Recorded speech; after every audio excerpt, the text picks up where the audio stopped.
Dear students, let's try to understand the past year questions from Hobbes, Philosophy and Politics. Dear students, Thomas Hobbes जिन्होंने individualistic and utilitarian thoughts के लिए एक base जो है वो provide कराया।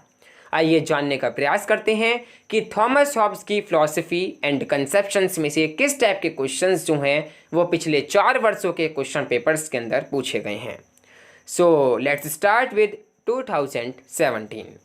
Students 2K17 के अंदर किस टाइप का क्वेश्चन पूछा गया, आइए जानने का प्रयास करते हैं। सो बेसिकली स्टूडेंट्स इसमें जो क्वेश्चन पूछा गया है वो एक कंपैरिजन क्वेश्चन है, जिसमें है make a comparative analysis of views of Hobbes and Locke on human nature and states of nature. देखिए आपको कंपैरेटिव एनालिसिस करनी है हॉब्स के जो व्यू हैं एंड लॉक के जो व्यू हैं ह्यूमन नेचर के ऊपर एंड स्टेट ऑफ नेचर के ऊपर। ठीक है, आपको कंपैरेटिवली इस क्वेश्चन का जवाब देना है, जहाँ पर ये बात करते हैं कि Hobbes state of nature was a state of constant struggle while Locke state of nature was peaceful. According to Hobbes primary objective of contract is self preservation while according to the Locke the contract aims to protect property. Hobbes and Locke both accepted theory of consent and both were against the theory of divine origin of state.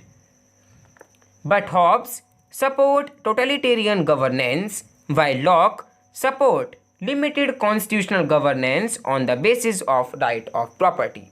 सो इस type से आपको comparatively analysis करते हुए इनको explain करना है, define करना है।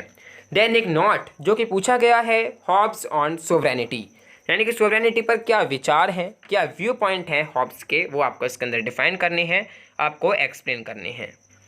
देन स्टूडेंट्स 2018 के अंदर पूछा गया है critically examine the views of Hobbes on state of nature and the state. देखिए सेम क्वेश्चन है, रिपीटेड क्वेश्चन है, एंड नॉट जो पूछा गया है वो है हॉब्स ऑन मटेरियलिज्म। देखिए मटेरियलिज्म पर वो क्या अपने व्यू पॉइंट रखते हैं वो आपको इसके अंदर डिफाइन करना है, एक्सप्लेन करना है। देन 2019 के अंदर पूछा गया है explain Hobbes theory of state with special reference to his concept of sovereignty. देखिए हॉब्स थ्योरी ऑफ स्टेट को आपको एक्सप्लेन करना है, डिफाइन करना है with the special reference to his concept of sovereignty. जो उनका कंसेप्शन ऑफ सोवरेनिटी है उसके रेफरेंस में आपको इसका आंसर जो है वो लिखना है। साथ ही एक नोट जो पूछा गया है वो है होबेसियन इंडिविजुअलिज्म। ठीक है, इंडिविजुअलिज्म पर उनके क्या व्यू पॉइंट है वो आपको एक्सप्लेन करना है, डिफाइन करना है। देन रिसेंटली 2K20 के अंदर जो क्वेश्चन पूछा गया है वो है discuss Hobbes views on the state of nature. Same question है, do they differ from that of Locke, give reasons. So basically देखिए स्टूडेंट्स जो क्वेश्चन बेसिकली पूछा गया है वो है स्टेट ऑफ नेचर के ऊपर, और आपको differ from that of lock, क्या वो लॉक के जो स्टेट ऑफ नेचर है उससे डिफरेंट है, अगर है तो किस प्रकार वो भिन्न है, ये आपको इसके अंदर एक्सप्लेन करना है, डिफाइन करना है। साथ ही कुछ रीजंस के साथ आपको इसकी एक्सप्लेनेशन करनी है।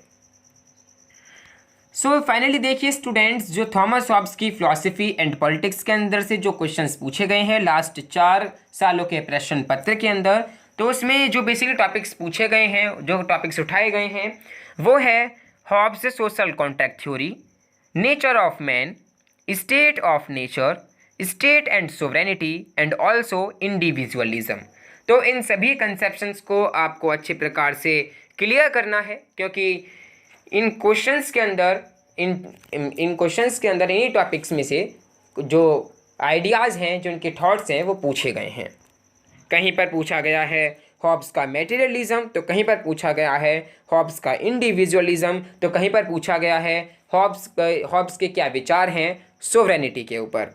तो आपको इन सभी को अच्छे प्रकार से सॉल्व करना है, अच्छे प्रकार से इन क्वेश्चंस को आंसरिंग करने की प्रैक्टिस करनी है। ठीक है, जितना आप पर हो सके उतना अच्छे प्रकार से आपको इनके आंसर लिखने की कोशिश करनी है। अगर आपके फिर भी कुछ डाउट्स रह जाते हैं, कुछ भी आपकी क्वेरीज होती हैं, तो आप हमें यूट्यूब कमेंट बॉक्स सेक्शन में लिखकर सेंड कर सकते हैं। हम पूरा ट्राई करेंगे आपकी क्वेरीज को रिजॉल्व करने का।